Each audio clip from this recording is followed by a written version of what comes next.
আসসালামু আলাইকুম। আজ আপনাদের সাথে শেয়ার করব রমজান স্পেশাল মটরশুঁটির পেঁয়াজু। একবার এভাবে মটরশুঁটি দিয়ে পেঁয়াজু তৈরি করে খেলে ডাল পেঁয়াজুর কথা আপনারা ভুলেই যাবেন, এতটা মজা হয় এই পেঁয়াজুগুলো। তো বন্ধুরা, আশা করি আপনাদের এই পেঁয়াজুর রেসিপিটা অনেক বেশি ভালো লাগবে। আপনারা একবার হলেও বাসায় আমার রেসিপিটি ফলো করে ট্রাই করতে পারেন, ইনশাল্লাহ খেতে অনেক বেশি মজাদার হবে। তো কথা না বাড়িয়ে চলুন মূল প্রস্তুত প্রণালীতে যাওয়া যাক। মটরশুঁটির পেঁয়াজু তৈরি করার জন্য প্রথমে এখানে 3টি ছোটো সাইজের আলু গ্রেটারের যে কোনো অংশ দিয়ে গ্রেট করে খুব ভালোভাবে ধুয়ে পানি ঝরিয়ে নিয়েছি, দেখেই বুঝতে পারছেন। এখন এর সাথে অ্যাড করে দেবো মেজারমেন্ট কাপের 1 কাপ মটরশুঁটি বাটা, আধা বাটা করে নিয়েছি, দেখেই বোঝা যাচ্ছে। দিয়ে দিচ্ছি 2 টেবিল চামচ শুকনো আতপ চালের গুঁড়া, দিয়েছি 1 টেবিল চামচ বেসন, 1 টেবিল চামচ কাঁচামরিচ কুচি, 1/4 কাপ পেঁয়াজ কুচি, হাফ চা চামচ লাল মরিচের গুঁড়া, হাফ চা চামচ জিরা গুঁড়া, হাফ চা চামচ হলুদ গুঁড়া, পরিমাণ মতো লবণ, দেব কিছু ধনেপাতা কুচি। অবশ্যই ধনেপাতা দেওয়ার চেষ্টা করবেন, এতে করে পাকোড়াগুলো খেতে অনেক বেশি মজা হবে। এখন সবগুলো উপকরণ খুব ভালোভাবে মিশিয়ে নিচ্ছি।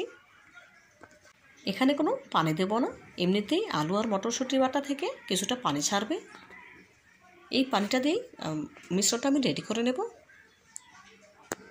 তো বন্ধুরা, ভিডিওর এই পর্যায়ে আপনাদের কাছে ছোট্ট একটি রিকোয়েস্ট রইল, যারা এখনও পর্যন্ত আমার ভিডিওটি দেখছেন একটি লাইক দিতে ভুলে গিয়েছেন, প্লিজ একটি লাইক দিয়ে ভিডিওটি কন্টিনিউ করবেন। আর যে সকল বন্ধুরা আমার চ্যানেলে নতুন ভিজিট করেছেন, রেসিপিটি ভালো লেগে থাকলে প্লিজ চ্যানেলটিতে সাবস্ক্রাইব করে পাশে থাকা বেল বাটনে ক্লিক করে দেবেন। এতে করে আমি যখন কোনো নতুন রেসিপি আপলোড করবো সবার আগে আপনার কাছে পৌঁছে যাবে।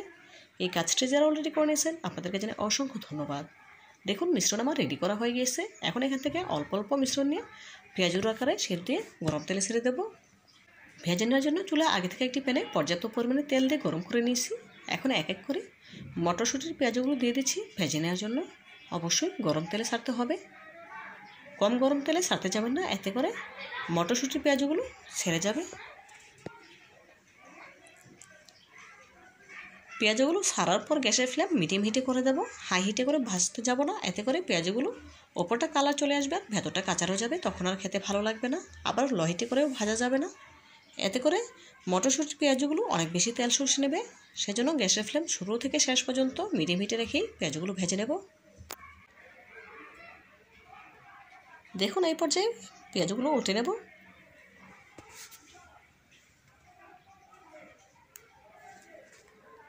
এই পেঁয়াজগুলো তৈরি করা একদম সহজ, অল্প কিছু উপকরণেই মটরশুঁটির পেঁয়াজু তৈরি করা যায়, খেতে কিন্তু হয় দুর্দান্ত।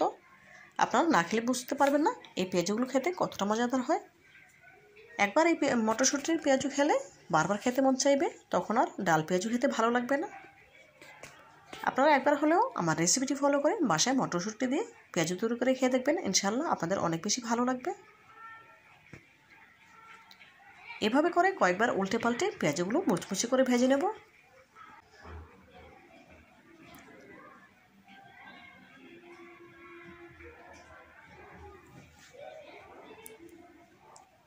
দেখুন, কয়েকবার উল্টে পাল্টে নেওয়ার পর মটরশুঁটির পকোড়া বা পেঁয়াজগুলো কিন্তু আমার ভাজা হয়ে গিয়েছে, দেখে বুঝতে পারছেন কালারটা কিন্তু পুরোপুরি চেঞ্জ হয়ে গিয়েছে। এখন একটি স্ট্রেনারের সাহায্যে তুলে এক্সট্রা তেলটা ছাড়িয়ে নেব। দেখুন, স্ট্রেনারে তুলে নিচ্ছি। এভাবে করে একই প্রসেসে সবগুলো মটরশুঁটির পেঁয়াজু ভেজে নেব।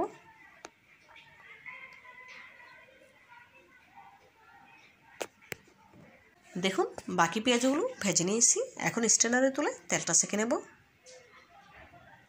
একই প্রসেসে সবগুলো মটরশুঁটির পাকোড়া বা পেঁয়াজু ভেজে নেওয়া হয়ে গিয়েছে। এখন একটি সার্ভিং প্লেটে সার্ভ করে আপনাদের সাথে শেয়ার করব।